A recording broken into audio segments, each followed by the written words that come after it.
the idea of Indian in the Cupboard, if you're not aware, it came out before you were born and had no interest in watching it. I watched it on HBO Go, by the way. I think many of you, like me, assumed it was a Disney movie. It's not a Disney movie. It seems like it was produced by a book company, Scholastic, which makes sense because they don't know how to make movies.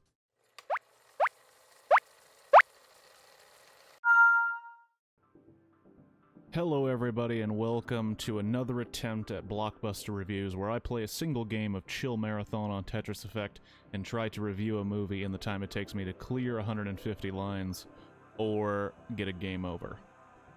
I don't talk about the movie until it starts, and the tentative rule is I don't start spoilers until 50 lines.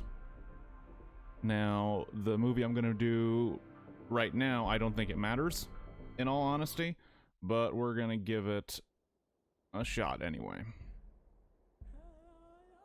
Alright, so Indian in the Cupboard was a movie that came out when I was young, and I'm assuming came out before a lot of you were born. Now, Indian in the Cupboard, it does not refer to a South Asian man in the cupboard. It refers to a Americanized Native American or indigenous person.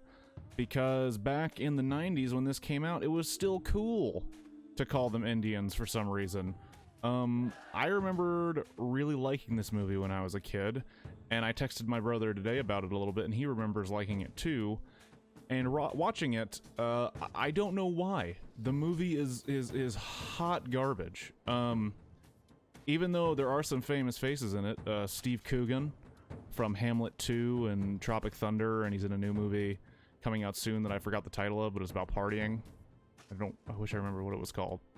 Would have been a nice plug for him, which I'm sure he wants and needs. But there's also Vincent Kartheiser from Mad Men in it as the older brother who's scary as shit and has a pet rat. But the idea of Indian in the Cupboard, if you're not aware, it came out before you were born and had no interest in watching it. I watched it on HBO Go, by the way. I think many of you, like me, assumed it was a Disney movie. It's not a Disney movie. It seems like it was produced by a book company, Scholastic, which makes sense because they don't know how to make movies.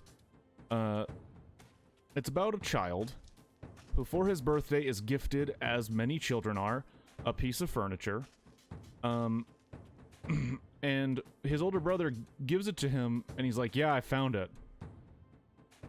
It's like, okay, why would you give it to me? I'm a child. I don't like furniture. But later in the movie, you look around his room, he has a lot of mismatched furniture, so maybe the kid's just a furniture head. I'm not 100% sure, but I think the kid is a little, mentally challenged. The movie's times would say special, or, you know, the R word, which we're not allowed to say. I don't want to get canceled before I start. But I think he's a little touched because he has a lot of mismatched furniture. He seems to have a lot of different hobbies according to his room.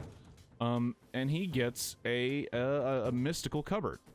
And in another weird twist of fate, the cupboard has a big door on it where you can lock it and whatnot.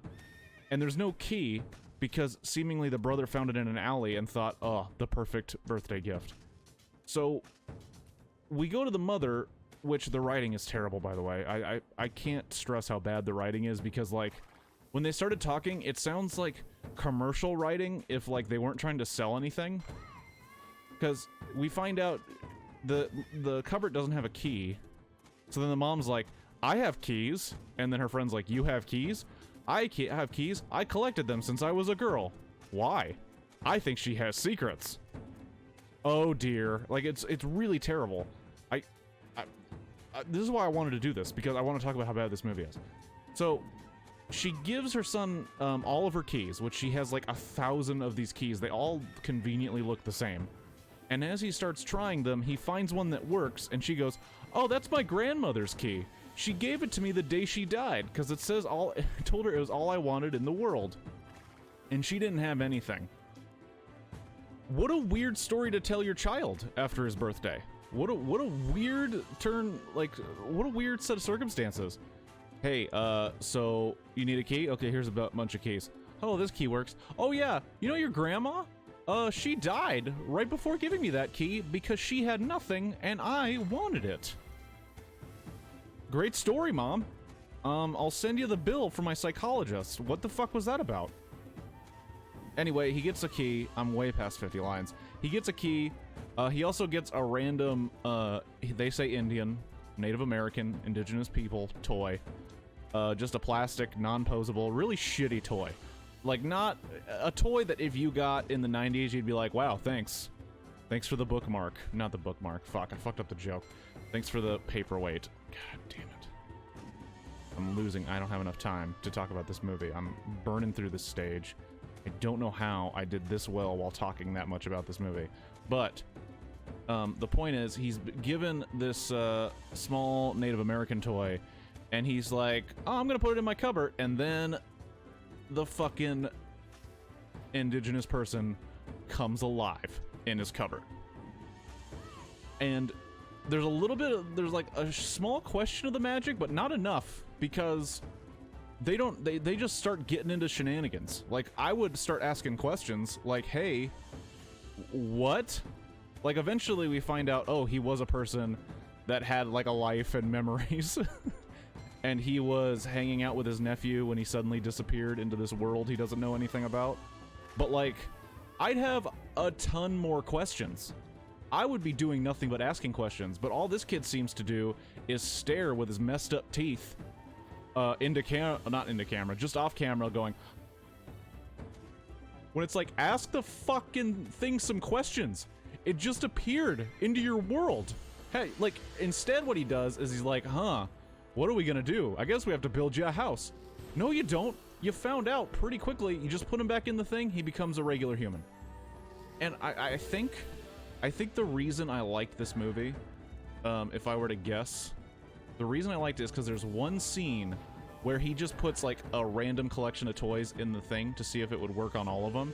And included in that toy collection is RoboCop and Darth Vader. And I was like, fuck yeah, that's a cool set of toys, bro. I'm down with your toys situation. I didn't understand that movies were more about like editing and sound, because the sound in this movie, the fucking music, good music in a movie, you don't even know it's happening. It just matches the tone, and you're just in the movie and you're enjoying what you're seeing. In this movie, you could tell when the music changes, because it doesn't match anything that's happening, and it doesn't make any sense. And speaking of Star Wars, it was directed by the guy who was the voice and puppeteer of Yoda. And you know, wow, that guy can direct a film, because he can portray Yoda as a puppet. Oh, wow, I'm gonna lose. Probably because I started talking shit about Star Wars. Disney overheard. They hacked the circuitry. How dare you talk about our money-making property? I have another theory. It's a conspiracy theory. I think, and this is what I was texting my brother about because he's a big fan of this movie. I think the film is a prequel to Step Brothers with Will Ferrell and John C. Reilly. The reason is the dad is not the only reason. I have other reasons. Hopefully I can get to them before this this level ends. The dad that is the main character's dad, whose name's Henri, which is a weird fucking name. I don't know why that's his name. Even if that's the name in the book that it's based on, definitely change it, because it's a weird name. I can't root for a character named Henri unless this is a French film with subtitles, because that's where I would see an Henri, not in the middle of New York in a special class, because I'm pretty sure he's in a special class. Mostly because of the kid whose story is on JFK. Oh my gosh, I don't have enough time. Okay, so the dad in Indian in the Cupboard is the same dad as in Step Brothers. And it seems like he has the same kind of curly hair as John C. Reilly's character does in Step Brothers.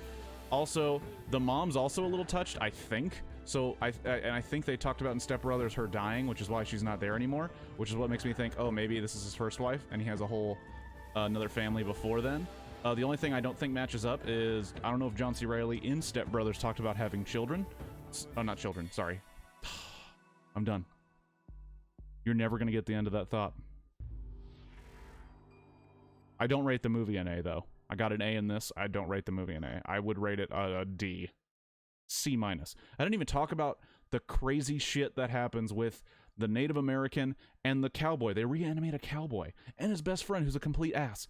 Go watch Indian in the Cupboard. It's on HBO Go. It's terrible. Have a good one.